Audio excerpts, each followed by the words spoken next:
Welcome to part 2 of the Super Mario 3D All-Star Review series. In this video, I'll be talking about the black sheep of the Super Mario franchise, the controversial and often hated Super Mario Sunshine. So yeah, enjoy playing this game, watch this review to find out.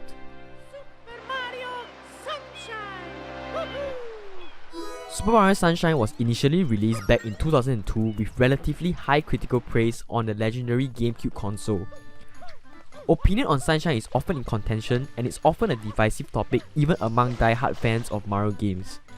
After finally touching and finishing this game for the first time on the Switch, I'm sad to say I fall in the camp that doesn't like this game. Let's start with the positive first. Having just finished Mario 64 very recently, the two major complaints have been generally ironed out in this game. Firstly, the controls have been greatly improved. Mario controls are more tight and precise. Turning around and platforming in narrow spaces are excellent. Mario feels really responsive. Wall jumping and somersault is so much easier to pull off compared to Mario 64. The introduction of FLUDD also gave Mario more complex movement options to use. Just like in Mario 64, just controlling Mario and messing around with his moveset is very satisfying. Secondly, the camera system now has a 360-degree camera controls, which is far better than the limited camera angles featured in Mario 64. It is a marginal improvement, however. There are still many times where the camera can screw with you, such as when the camera will only show you the shadows when you are behind the camera.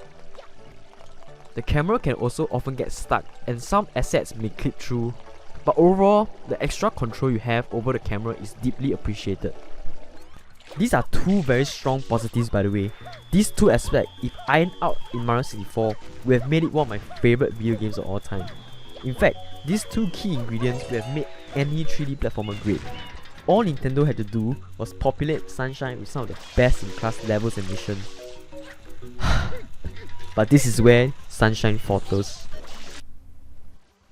Firstly, the setting of Super Mario Sunshine takes place in a tropical resort setting, with each level contributing to that one particular summer vacation theme. This doesn't sound like much of a problem on paper. However, in practice, it is so boring to play through each level, as every level kind of feel the same. The visual of beaches, water, and laid-back soundtrack can really feel sickening after a while, and it kind of sucks out the energy whenever I unlock a new level. Part of the fun of Mario 64 is exploration, and the variety you get from the game is what kept each level interesting. While one can argue that having a particular strong theme creates a congruent sense of the world and context, you can even see parts of other levels in the background while playing the current level. You can tell that the designers were trying to fit every level into this world so that everything would make sense. One can even say such attention to detail in world building should be praised. But let's get one thing straight. I don't play Mario games for its lore or world building. I play Mario games for its intrinsic never boring gameplay, and part of their fun is from the ever-changing mechanics. And this is achieved by having different worlds and locations that naturally introduce brand new mechanics and challenges to the table. One strong example is Super Mario Odyssey. Each kingdom is unique and plays with different themes and set pieces.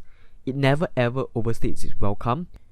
By having you go to another kingdom, it keeps things fresh and exciting. It doesn't help that there are only 7 main levels in Super Mario Sunshine, which is a criminally small selection of levels in a Mario game. And I have to say that all of the level designs ranges from mediocre to just bad. And many of the Shine Sprite missions featured in these levels are just downright horrible. And personally, I felt like the main reasons why the level and mission design suffered is because of the introduction of FLUDD.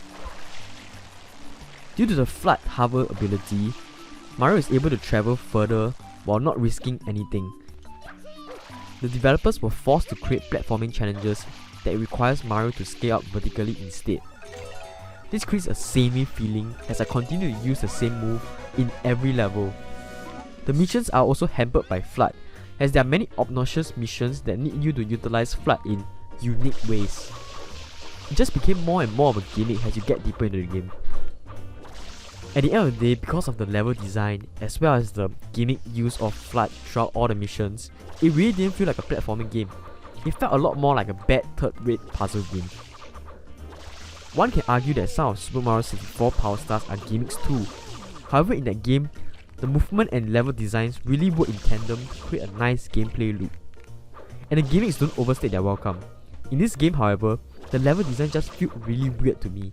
It felt as though the developers had to force themselves to make the levels and mission work with FLUDD. Because of that, Super Mario Sunshine is filled with a lot of how is this fun moments. I'm seriously wondering how much playtest was done in the development of the game. Some of the worst offenders are seriously horrendous, especially this level where your only way to progress is having these idiots toss you to the next platform. Once again I have to ask, how is this fun? Like, who in the world thought this was good game design?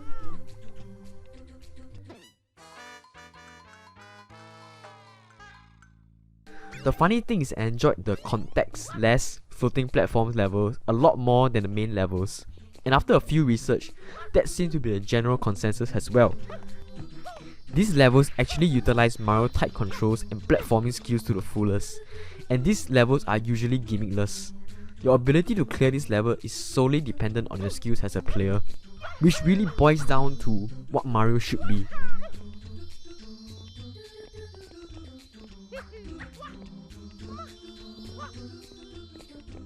Some of y'all might be asking, what's wrong with a few bad Shine Sprite missions here and there? The same can be said about Mario 64 too. There are power stars which are infuriating as well. Well, if you have watched my review on Super Mario 64, you'll know one of the key things I praise is the progression system. Basically, in Super Mario 64, you're able to progress through the game when you hit a stipulated number of power stars.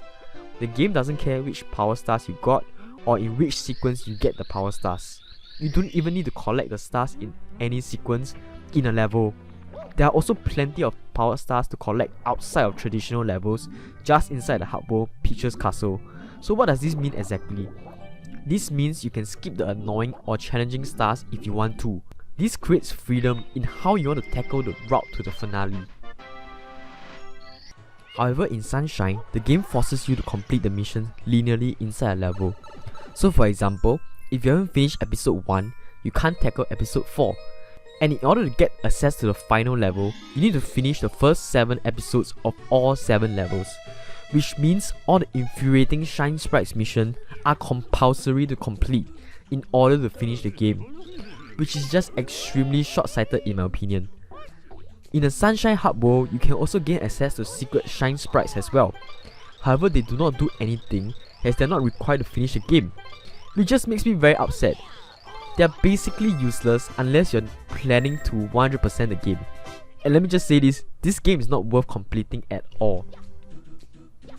Speaking of the final level, this is probably the worst final level of any mainline Mario game ever. It was just a combination of bad level design, bad mechanics, and an underwhelming execution. In the other Mario games, the final level is like a final exam where the game tests all your ability and mechanics you learn from the entirety of the game.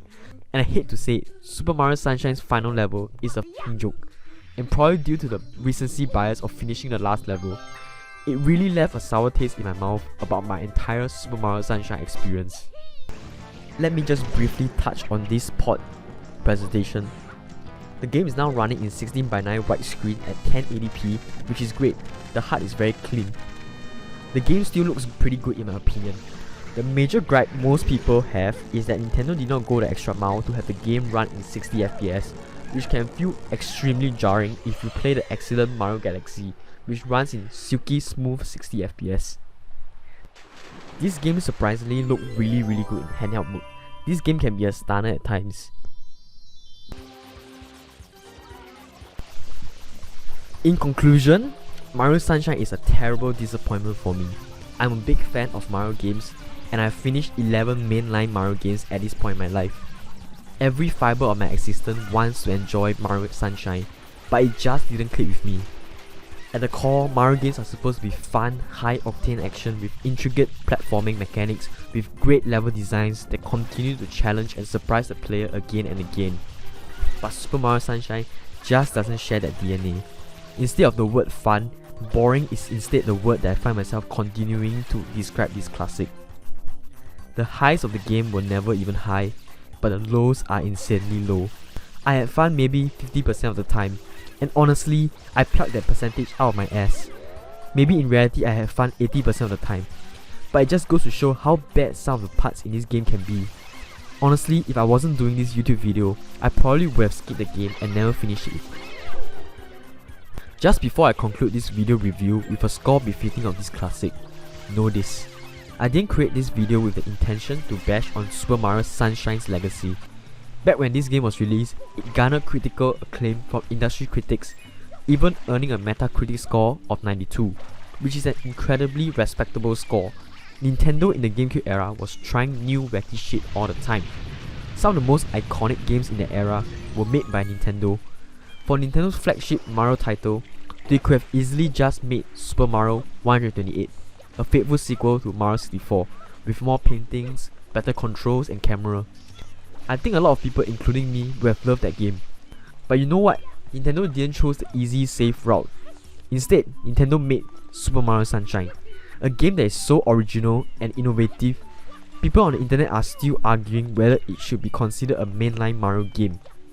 One can hate on the final product, but one cannot hate the fact that Nintendo tried something new and original. The impact of Super Mario Sunshine probably helped shape and create my second favorite video game of all time, that being Super Mario Galaxy, and that in itself cannot be understated. I also know that many of you grew up playing Sunshine and probably made many memories with the game, and nothing including this video review should ever take away from that.